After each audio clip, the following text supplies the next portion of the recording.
Welcome guys to another e-bike review video. This one on the Tenways CGO600 Pro. A little bit different than anything I've had before because this is a single speed belt drive, only a 250 watt hub motor, and this company's based in the Netherlands. Seems like a really high-end bike, so I'll drop a link to it down below if you want to check out pricing and such. But in this video, give you a few assembly tips, operation, and then we'll do a full range test. So let's dive in. Now here's a glance at everything it comes with. Came very well packaged. I'll try to drop a picture of that in. Owner's manual, very thick. I'll put this in at the end in case you guys want to view all what's inside. Take some pictures of the pages. In this box you have your assembly tools, an air pump. It's nice, it comes with a small air pump. Never seen that before on an e-bike. Your reflectors and a rear light. Pedals, charger. I did already pull the battery out last night and fully charge it.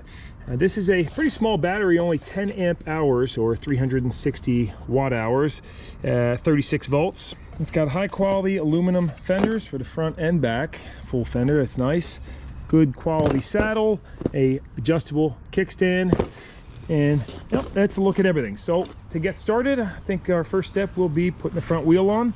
And go ahead and slide this shim out of the brakes. This has got Tektro hydraulic disc brakes on the front and back. It's good to see they're using the name brand.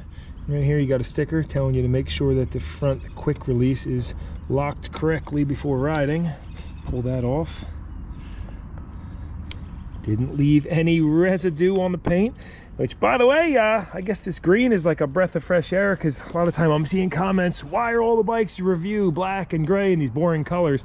Well, this company has some pretty nice colors, and I figured I'd go with the avocado, but I can promise you this is probably going to get filthy in my hands because, well, I'm just a pretty greasy person a lot of time, and this is a matte finish, but it looks nice. We're gonna breeze right through the assembly tips. Let's start by removing the 4mm head Allens on this clamp. Now also loosen these two 5mm heads.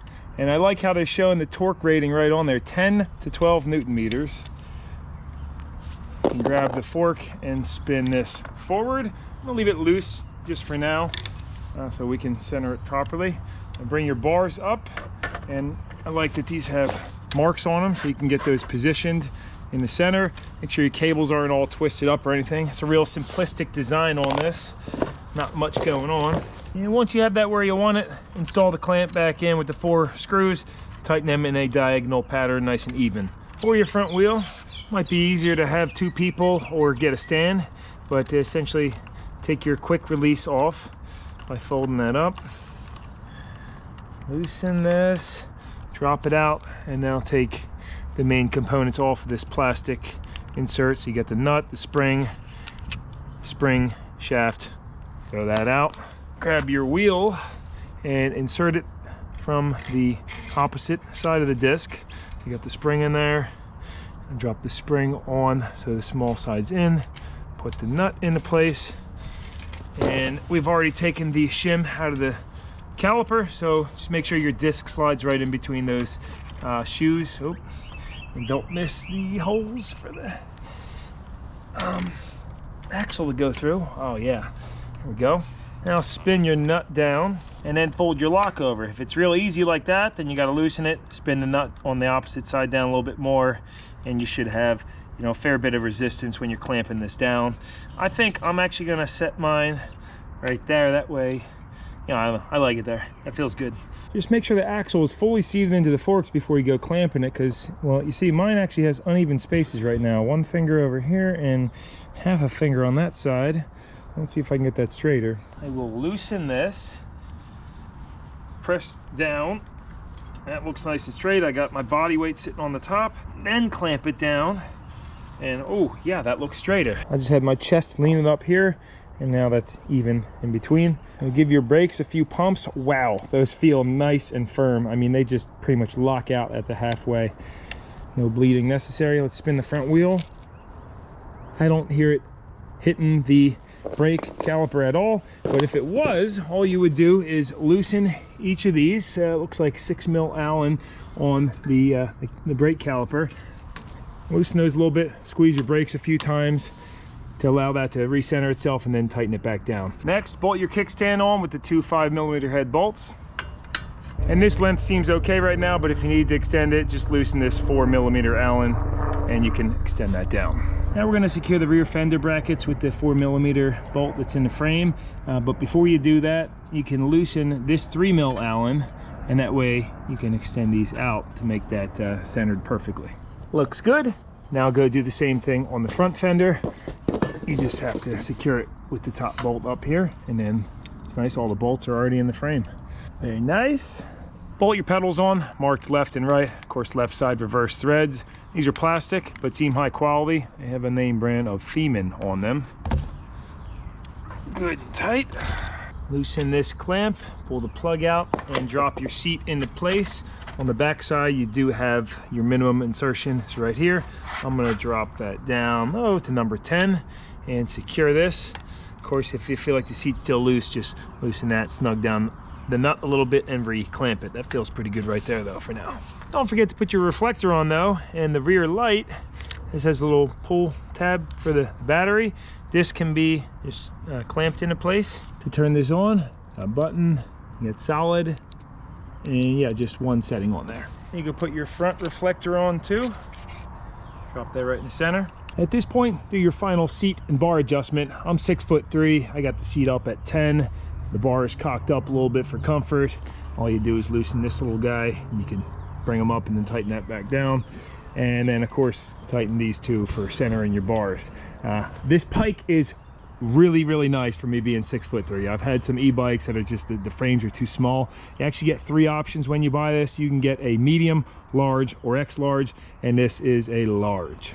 And we can now drop our battery into place, and I think it's a good time to mention that this bike is IPX65, so they say you can ride it in the rain without any problems. Don't like leave it out for weeks on end in a downpour, but you see it does have a nice little 2-prong connection with the 4 center guys and an O-ring there. Doesn't look like you need the key for inserting the battery. Push it in up top, and then yeah, that is a sleek design. You wouldn't even know this is an e-bike. Your charge port, it's good that you don't have to pull it out to charge it. You can hook her right up. Love that it's got the integrated light into the front. Let's try that out real quick. How do you turn this on? I thought it'd be right on the front, but it's not. Probably up in the display. And pull the plastic off, and then to turn it on, you got a power button. Probably a long press. I like to try to see how user friendly these are. So it looks like you can set a password. You got 23 seconds to put it in. Wonder what happens if you don't. Maybe it locks out. And 0 was the password preset. And the way you see that flashing, that's just the camera doing that. Looks like we have 3 power assist settings. 1, 2, 3, and 0. And to turn the light on, let's see, maybe if you hold the mode button. No, that goes into all your settings and such. How about the up button? Let's do that. Oh, there it is. Yeah, you hold the up, and light's pretty bright on there. Not bad. I'll have to try it out at nighttime. This cable, I wonder if I have this routed right. That's kind of, I guess it's all right there. Yeah, that's fine. For removing your battery, keys are going to be up on the bars, and all you do is drop this key in, twist it, and it actually springs right out. Nice action. You also have a power indicator on the side showing 4 bars right now. And don't forget to set your tire pressure. I really like the hybrid tires that these come with. They show 50 to 70 psi on the sidewall. I'm gonna set mine up to 50 since we're gonna be riding smooth trails today. It's 52 we'll go with. Keep in mind, no suspension on this bike, so if you want a smoother ride, maybe run these around 40 or something. But if you want max range, bump them up. Now, speaking of range, they advertise 50 miles on this. Of course, there is no throttle only, which is usually what I do. You have to pedal to ride. Now, this does have a torque sensor on the crank though, so that should be very interesting to feel. Most bikes, they just wait for rotation and then the motor kicks in. It's very abrupt. With the torque sensor, you're gonna get a much more natural feel. It's only a 250 watt hub motor. This is no speed bike, only with that 10 amp hour battery. A lot of the bikes I try out, they got 20 amp hour batteries, but this is a very lightweight bike. I mean, it only weighs 37 pounds. See if I can lift it. 2 fingers, no problem. So when your battery is low, you're gonna be able to pedal it without a battery, and it's gonna be a lot more efficient on its own. Don't know how I feel about the belt drive, because if this goes, you know, where are you going to get one of these? I assume bicycle stores have them, but you're not going to get that belt at Walmart. It does have a Gates carbon drive, made in UK. Seems like a real high quality belt, and I don't have to make any adjustment on it right now. It feels just where it needs to be. I've never ridden a belt drive bike. Doesn't have a big cushy saddle, more of a high performance seat. You'll get some riding shorts if you're going really long distance. Super high quality bell on it. A lot of time I bring these and they just feel, you know, really chintzy and not good. The charger it comes with is a 42 volt at 3 amps. It's gloomy out and getting dark fairly soon, but let's go ahead and do this range test. Gonna go head one town over. It's Friday night, maybe meet up with a couple friends and such. I'm hoping we get at least 10 or 15 miles out of it, honestly, but I mean, with the advertised 50, I think that's with you pumping the whole time. And I forget if I mentioned, there's no gears. This is single speed. So let's give her a ride and see what it's all about. Now, we're about a mile into the ride, and I got a few things I want to talk about. For one, the geometry on this bike. I mean, look at that. No hand, slow speed. She's just rolling and cruising effortlessly. So coming from a stop without any power assist on, here's what you're looking like. Sorry about the camera angle, but I want to show you with this gear. I mean, you're gonna be pedaling pretty hard if you're hitting a hill, but the bike is just so light that you don't even need the power assist. Like I'm barely pedaling right now, and let's just see, I'm giving it like mediocre effort, and we're getting up to, I did switch this over to mile an hour. I'll tell you what we can cruise at just really without an issue with no power. I'm doing 17 mile an hour right now, and that's the rotation, so that's pretty effortless. I mean, we'll go into the power assist here in a minute, because you got to walk across this bridge. Built by the Phoenix Bridge Company, Phoenixville, Pennsylvania. I got nice new Treks on here. River's looking good. Can't wait for the boating season. And normally I just ride across these, but they get cameras all over it and a booth on each side. So, yeah, I mean, there's plenty of room to ride on this. Like, you can ride on the Brooklyn Bridge. I don't know why you can't ride on this bridge. Now, while we're walking though, let's see if it's got the power assist walking feature. Usually you hold the down button on these kind of bikes, and yeah, there it goes. It'll walk itself, so if you hit some steep stairs or something, it'll bring it up effortlessly. Man, it's a good looking bike, too good for me. I just got zapped. I'm getting zapped every piece of steel we walk across. That tracks, it builds up a lot of static.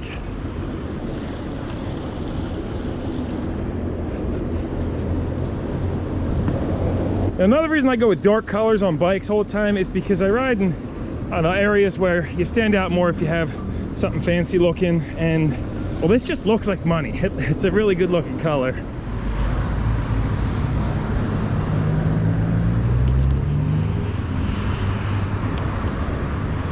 So right now this is a slight incline, and it's pretty hard to pedal up this unless you're getting up on top of the pedals. I'm gonna hit her on the power assist 1. And there it is. The bike does nothing, you have no switch, but if you start pedaling, that torque sensor, like you pedal harder and it goes faster. It feels so natural, I gotta say. I mean, the torque sensor is just a game changer for electric bikes for me. You know, most of the cheaper ones don't have it, and this is a higher end bike. It's nice having that. Going up an incline right now too, and I mean, if you pedal, it's just, we're only on speed 1 too. This is powerful. So again, geometry, dead on. I mean, we're going down this road. It's a little wavy, a little bumpy, and it just tracks perfectly straight.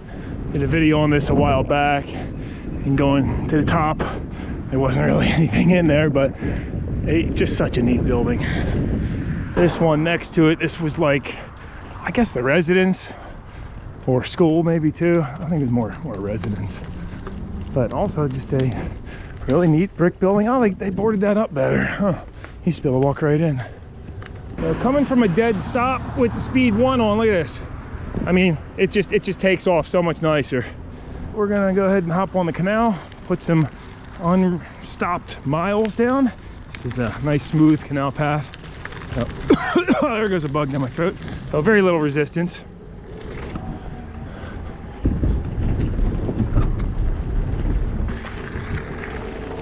We're at 3 miles, showing 91%.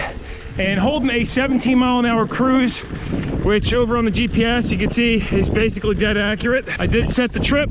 We'll check the accuracy of the odometer at 10-mile mark. Now if you want to go faster than 17, you apply a little bit more power on that torque sensor, and we're hitting 20, no problem at all. I can't really see going too much faster than that just because of how fast the pedals are rotating, but let's go ahead and bump it up to Power Assist 2, okay. And on number 2, I mean, going the same speed, just I pretty much don't have to pedal. Let's go to number 3. Power Assist 3. Wow, it's basically, you're pretty much just rotating the pedals and it's holding, you know, it'll hold 20 miles an hour without any effort pretty much. Yeah, I think anything over 20 miles an hour, there's no assistance from the motor at all. I can just feel all the strain on my legs, which, you know, it's fine, but if you want to go over 20, this bike's not going to work for you. Starting to get into some of that spring weather. It feels good out. About 55 degrees.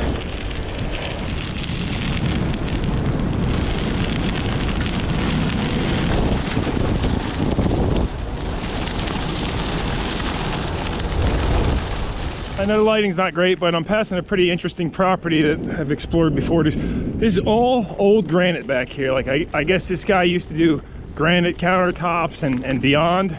Actually, there's an old dozer too I never noticed. Look at this. I guess, you know, I had everything grown in over it before, but ooh, potential will it run?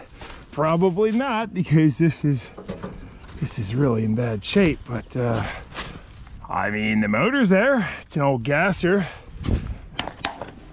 This says Buckyurus Erie, I think that says on there. Probably saying it wrong.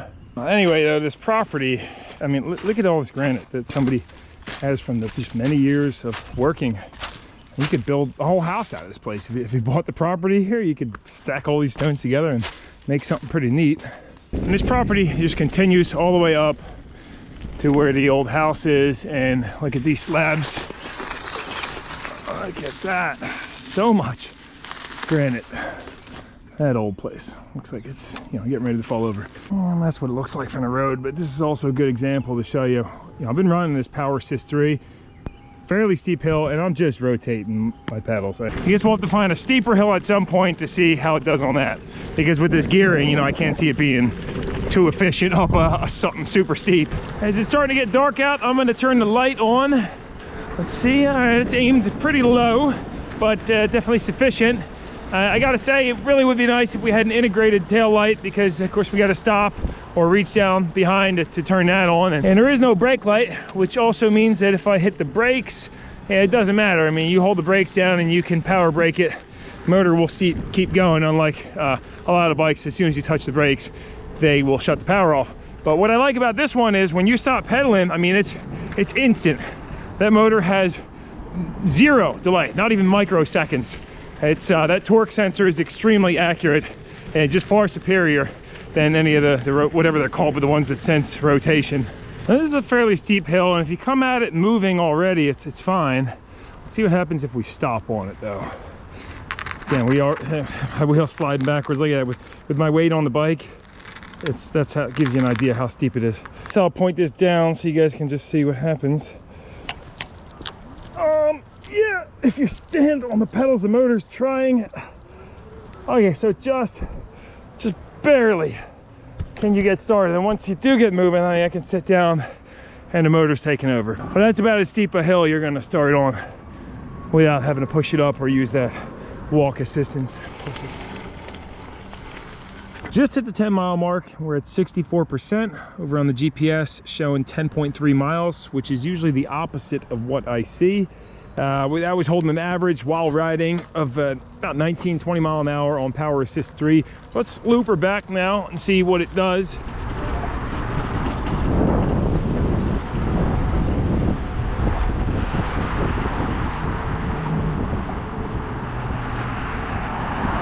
Making a quick pit stop over at the P.O. box. Oh, got a self-addressed envelope. Pre-stamped. So thanks very much, Jerome, for tuning into the channel, and I'll get you a few stickers sent out right now. Making our final trek back now. We're about 18 miles, and now it's pitch dark. I gotta say, yeah, that headlight is just really not pointed far enough. to ride safely at night at speed. Pretty much just looking, I already had a couple things come up on me, like a telephone pole. And you definitely got to be careful if you're not familiar with the terrain. Well, I'm now back in hometown, just kind of doing loops around the neighborhood because I'm at 26 miles and still have 5% left. The battery bar just started flashing, but it's still holding good power. Here we are back in the garage. Battery ran out at 27.5 miles and it just kind of shut off. So then I turned it back on. And I did want to show you some more in this display. So if you want to get to the settings on here, see if I remember, you hold this mode button. Sorry about the air compressor back there. And then you can scroll down. So under unit, this is where you would select to go to kilometers or miles. And then down here you select your wheel size. It's already at 700C, which is, let's say you put some different wheels on there or wanted to change the calibration of the speedometer, you could change that. Underneath is where you would set your password. I'm not going to do that. Then we have auto off. Right now it's set at 5 minutes, but you can of course change that to what you like. Your speed, the max is already set at 32 kilometers an hour. So you can say you had a kid going on here, you wanted to bring that back down, you could, although I'm sure he'd be able to figure out how to change this too. And then battery info, state of charge, 0%, shows the voltage, and then 1 cycle. So I assume every time you discharge and charge it, the cycles will update on there, which is kind of cool, so you can track that. And then it has your serial number and info burned into it, and a factory reset. So that's all in the menu. To get out, you just go all the way up and hit exit. You have 3 different displays you can use while riding. This is the one I used, but if you hit the mode button, you can have your average speed, max speed, and trip. I'll show you in the manual how to reset that at the end. I assume it's in there. And then on this one, this shows your range. So of course it's dot to dot because we're at 0% right now, but normally this would show how long of a range you have left and your total miles. Sorry about the camera. And then you hit it one more and it goes back to there.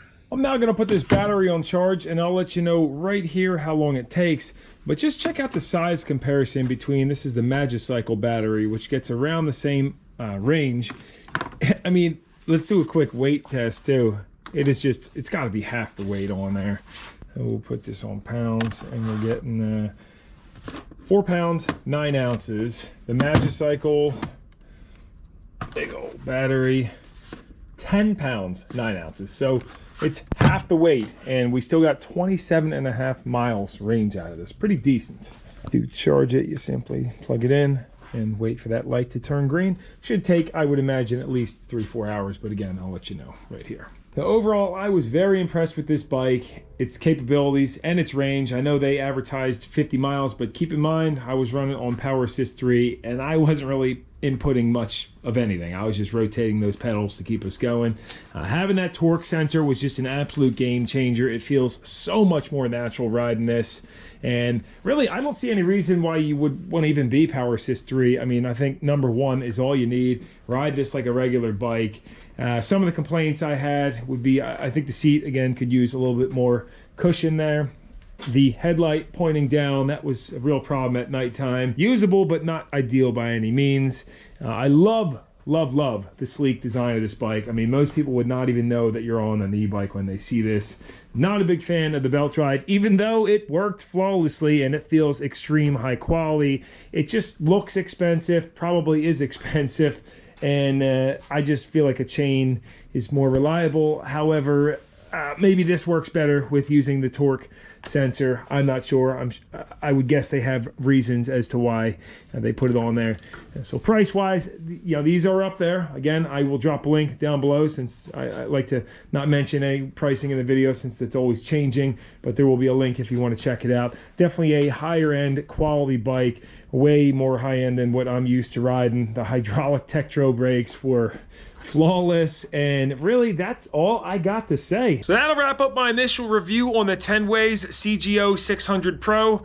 Big thumbs up for it. Super nice bike, loved riding it, and I think I'll be holding on to this one for a while.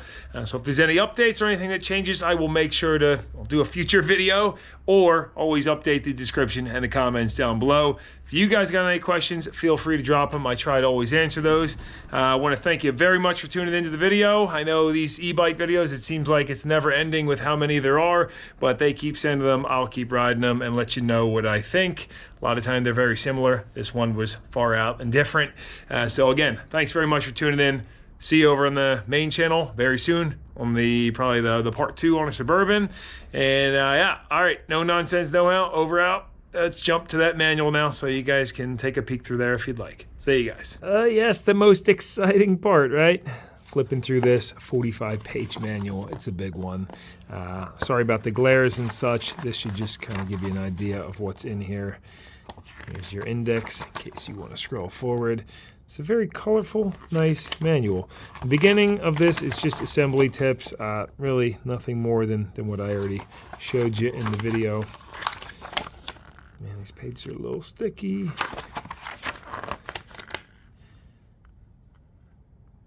So you guys can pause this if you want to read anything. Man, it's getting windy out there. I'm supposed to get some rain tomorrow. Oh yeah, I forgot to mention this is the part where I talk unnecessarily and just, let you guys know how the day's going.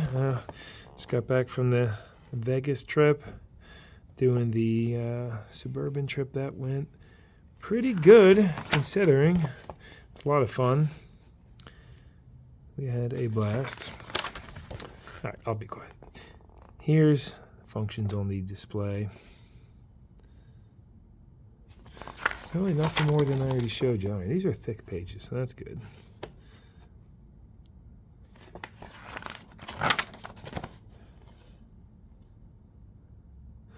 $27.5 miles off a tiny little 10 amp hour battery. That's pretty good. Here's how to do your password. In case you, 189 cycles. Oh, that's pretty cool. Data clean. Now that shows you how to do that because I didn't show you how to reset the trip. These are your error codes and information. Bike usage. Oh, there's a app as well. Guess I should have read this before. You got a little QR code down there on the bike too. Yeah, you guys can figure that part out. It's usually pretty self-explanatory, but that's kind of cool that you can connect an app to it, or maybe you can find the bike or something too. All sorts of other features. Sorts of features. Yeah, there's the frame code. Thought we were done. Warranty information. Frequently asked questions. Warnings. Freight train out there.